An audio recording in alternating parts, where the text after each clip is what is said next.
Hello, I have a great gift for you. I'm sharing some of the highly valuable life-changing free audiobooks. You can find the audiobooks link in the description. These audiobooks can change your life. So don't waste them. When I was writing Leaders Eat Last, I got to the point where I couldn't do it. It was too difficult. I couldn't organize all the information. It was just too complicated. I couldn't do it, and I'd been trying for months. I probably missed multiple deadlines. And I was sitting at my computer, and I decided that I had to give up. I couldn't do it. And so I got up and went for a walk, and I was literally planning my exit. I was going through the steps, I was going through the checklist of quitting. I knew that I would have to give my advance back to the publisher, because technically I'm in breach. I knew that I would be humiliated, but I was preparing myself for it, and that I would get over it. I was also rationalizing that it was okay to quit. I told myself there are thousands, 10,000 books published every single year. No one will miss this one book. And I literally went through the steps to prepare myself for what I had to do to quit. I'm not sure why I did this, but I called a friend of mine who at the time was in the Air Force Special Forces, and I don't even think I said hello when he picked up the phone. I simply asked the question, what do you do when you can't complete the mission? And as is his habit, he just started telling me a story.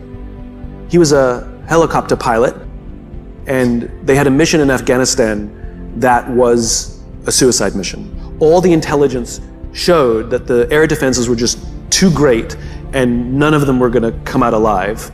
And it wasn't going to be one of those kill Hitler missions where we're all going to die, but we'll kill Hitler. This is like, we're all going to die, and the mission will also fail.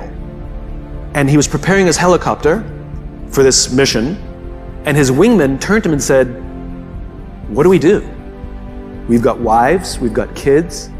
Do we refuse to go? What do we do? And my friend turned to him and he said, this is what we signed up for. We go. He asked me, he said, is this book more or less powerful than Start With Why?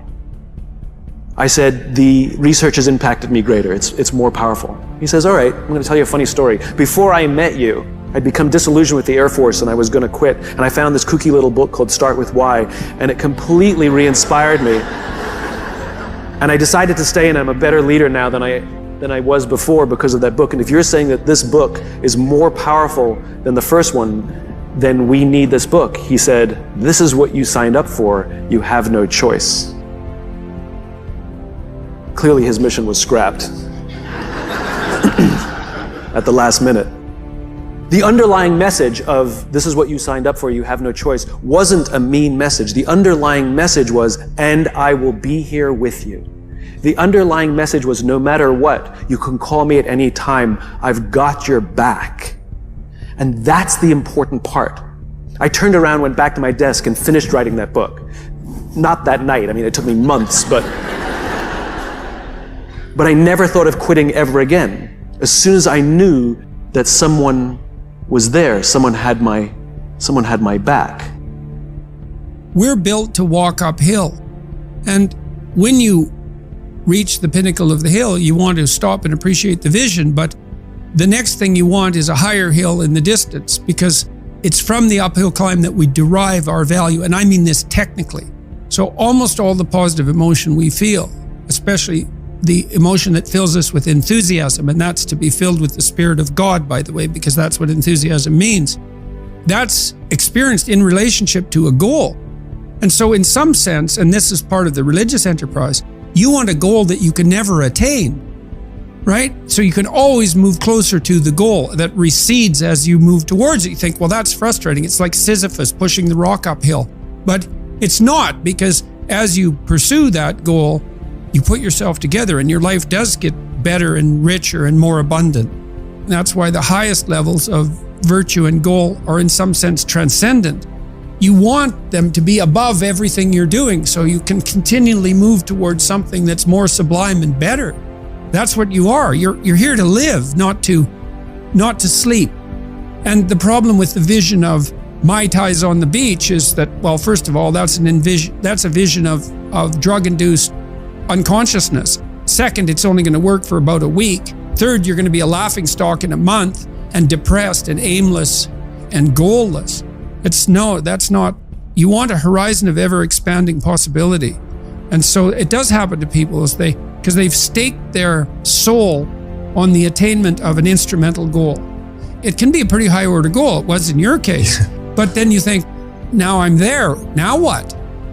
Well, the answer can't be, well, I'm going to live in the lap of luxury and never have to leave the face. What do you want to be? A giant infant with a gold bottle? You never have to do anything but lay in your back and suck? It's like, well, you see the problem with that as a conceptualization. It's no, you want to be like an active warrior moving uphill with your sword in hand. And that's dynamic, that's exciting. And that's why so many young men disappear into video games. That's all acted out in the video game.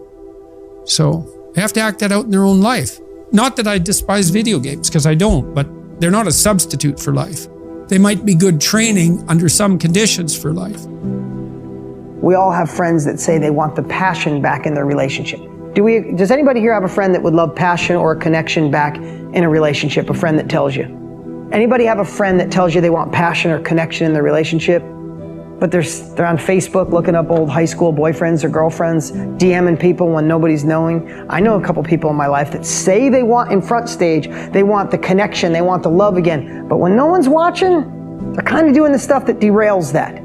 People who say they want to be in the best shape of their life. This is the year. I want to be healthy. My kids deserve me to be healthy. But when no one's watching, they skip the workout, or they go to the gym, but they sit on their phone the whole time. And when they should order something a little healthier, they order something they shouldn't order. But when no one's watching, it's no big deal, right? And then they're telling their friends at lunch, I just don't know why the weight won't come off. I'm in the gym 5 days a week. I'm eating so great. BS. You're not doing the work when no one's watching.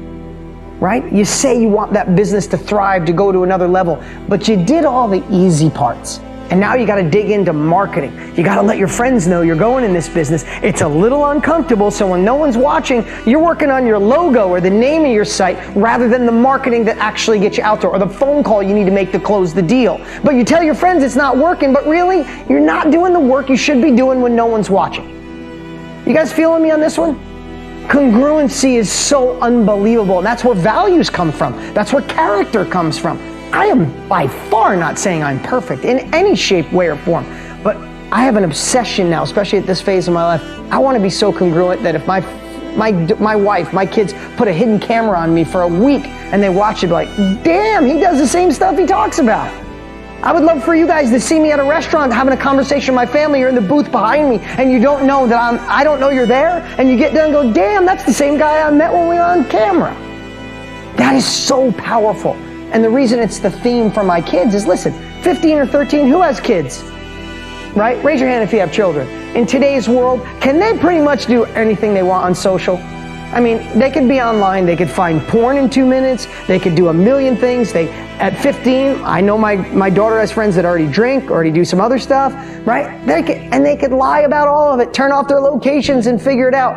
I have to train my kids, give them the ability to understand is who you are when no one's watching, is who you really are. I said, you could act perfect in front of me, perfect in front of your teachers, but if you're doing the things when no one's watching, then that's you, God, the universe, your character.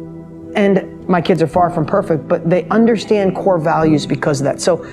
But I want to do the work. When I think about that, when no one's around, I want to do the work to be a better.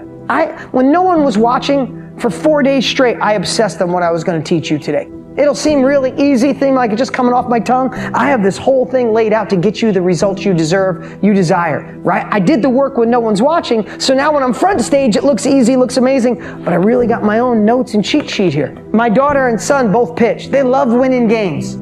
You don't win on stage. You know when you win? You win when my daughter and son are out back. At 4:30 today, my daughter will be with her pitching coach, and she'll pitch for 2 hours. She'll pitch until her arm hurts.